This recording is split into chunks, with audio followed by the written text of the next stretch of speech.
او داسې نازي اقبال ډېر زیات زما کلامونه ویلي دي، صمدي ویلي دي، صحیح، اشمت سهار ویلي دي، دلراج ویلي دي، سایمه ناز ویلي دي، شکیله ناز ویلي دي، احمد ګل استاد په اواز باندې زما صحیح غزل ریکارډینګ شو. بیا هغې غزل چې دی هغې ماله ډېر زیات شهرت راکو، ځکه چې ریډیو پاکستان ریډیو لویه میډیا وه، نوره دا کوم یو غزل و؟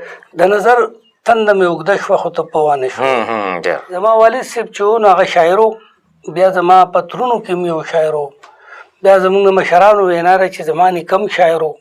چې کشور د افغانانو معطر کړي، د هر بیت مصرې مې زلفې د خوبان کړي، الهي د خپل حبیب له برکته دا ساده انشا رنګینه د رحمان کړي.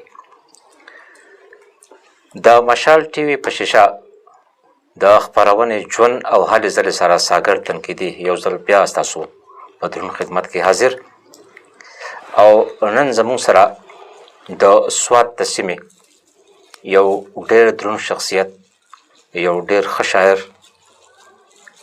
چې د ادب بلا خدمتونه یې کړي دي او اوس هم کوي، لګیا دي. ابراهیم بیدروال صاحب نن زموږ سره په ژوند او هلې ځلې په دې خپرونه کې زموږ سره میلمه دی. بیدروال صاحب ستړی مه شئ زموږ دې خپرونې ته. الله مو آباد ساته، ډېره زیاته مننه.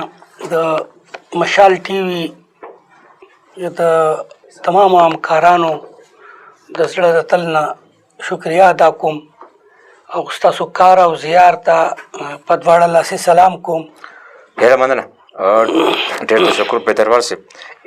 ابراهیم بیدروال صاحب یوازې دا نه چې هغه شاعري کوي او هغه ادب کوي، د ادب خدمت کوي، بلکې د دې سره سره بیدروال صاحب د ولسي خادمانو دپاره هم یو پروګرام جوړ کړی دی، د هغو ستاینه کوي، هغو له ایوارډونه ورکوي. هغه ولسي خلک، هغه ولسي خدمتګاران چې هغې په خپلو کلو کې، په خپلو سیمو کې د عام ولس، د غریب ولس خدمت کوي، هغو له منډې ترډې کوي چې هغه د هرې شوبې سره یي. بیدروال صاحب څنګه مو ذهن ته راغله چې دا خلک چې دي چې خدمتونه کوي، سماجي خلک دي، ادبي خلک دي، چې د دوی په دغه کې مو دا تاسو ستاینه هم کوئ، ایوارډونه وله هم کوئ؟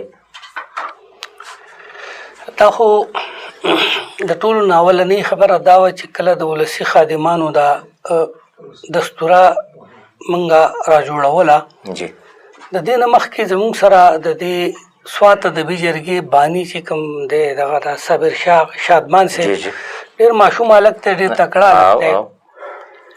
هغه ماته یو خبره وکړه چې یاره په دې سمبټ کې یو هلک دی او هغه داسې یو زنانه ده او هغې له یې کټ اخیستی دی او په خپله هم غریب دی او بیا د هغې زنانه څوک نشته او هغه ول هغه طلایي او هغه کټه په انځي په خپله اوس ډېرې قصې وکړې.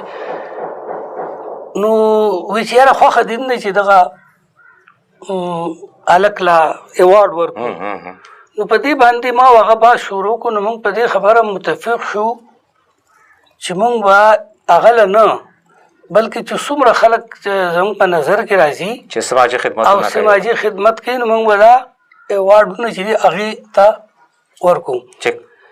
بیا چې کله موږ دغه یو کال دا دستوره وکړه او په هغې باندې یقینا چې موږ له هم خوند نه کړو چېرې دا خو ډېر ښه کار دی. بل دا چې یو ځانګړی کار په دی چې دا نور ادبي تنظیمونه نه کوي. نو بیا ما او هغه په دې باندې متفق شو چې موږ به دا ولسي خادمانو دا کومه غونډه چې دا دستوره چې دا به موږ هر کال کوو. نو دا د هغې تسلسل دی او را روان دی. ډېر ښه. بیدروال صاحب پښتو ادب ته کله راغلی؟ د کوم وخت نه مو ادب شروع کړو د پښتو؟ داسې دی چې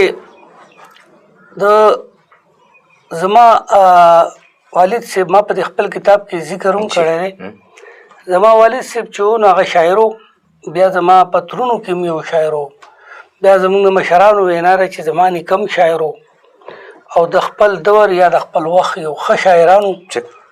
نو ما په دې کتاب کې هم ځان ته لیکلی چې زه داسې دا شعر و ادب داسې دی چې لکه ما ته په میراث کې پاتې شوی دی او نو زما یاد نشي چې زه د کوم وخت نه شعر لیکم، خو دونه اندازه ده چې کله به ما اولنۍ کې شعر ویو نو ما لیکل نشو کولی. جی ما به هسې زباني یادوو، خو د هغې کې بیا دا ما ته محسوس شو چې لکه زه په دې نه پوهېدم، نو ما به ځان ته اکثر د مؤنث هغه کوم ټکی چې دی نو هغه به ځان ته په ځان پسې لګول او ځان به مې په مؤنثو کې ویشته و. نو د دې نه اندازه لګولی شي چې هغه به کم عمر و چې لکه ډېر ټوړکوال نه مطلب تاسو راغلی ادب ته او شاعري کوئ. څو کتابه مو چاپ دي؟ داسې خو زما ذاتي 2 کتابه چاپ دي. یو اولنی کتاب چې په 93 کې د هغې کتابت شو او ارخمجام نومې یو هلک و، څوک په ایمل دلی نه دی، خو او په 99 کې هغه په چاپ شو. صحیح. او دا اوس نوی زما چې کوم کتاب دی، دا کتاب څه نوم و؟ د هغې نوم و یادونه. او دا نوی کتاب چې دی دا قصې د جانان نه دي. نو دا په دې 13 کال کې چې دی نو چاپ شوی دی. بیدروال صاحب ستاسو چونکې په شاعرۍ کې هغه د موسیقیت ماده چې ده هغه پکې زیاته ده.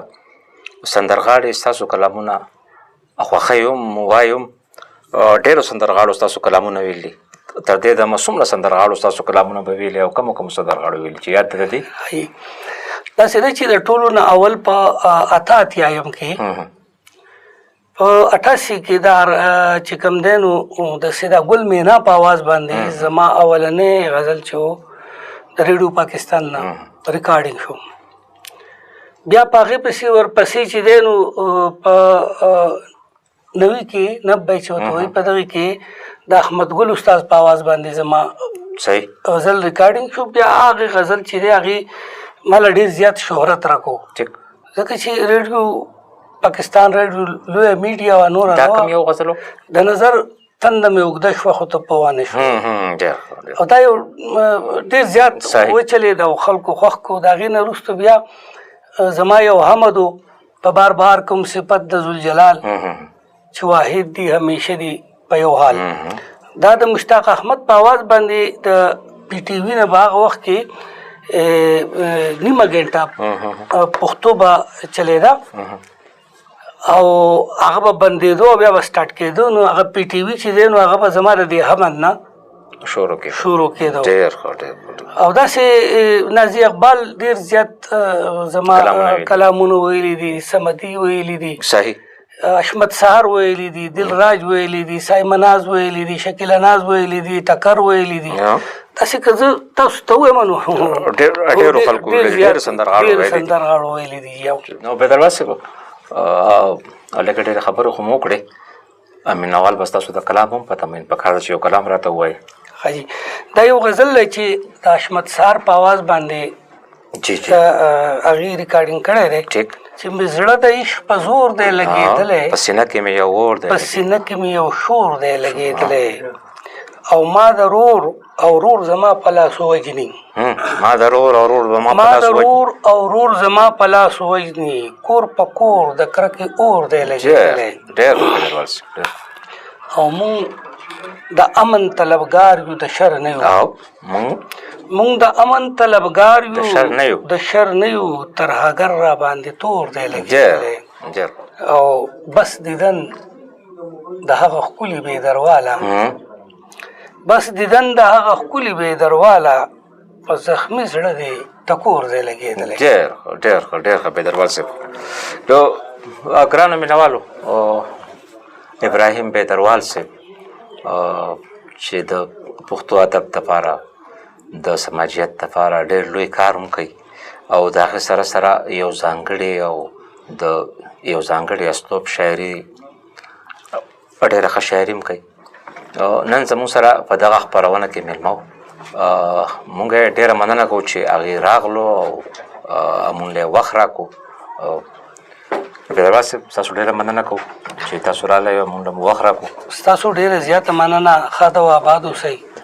تاسو د پښتو او پښتونولۍ کار ته چې کوم وخت بخلی دی نو یقینا چې دا به د تاریخ په پاڼو کې لیکلی کېږي.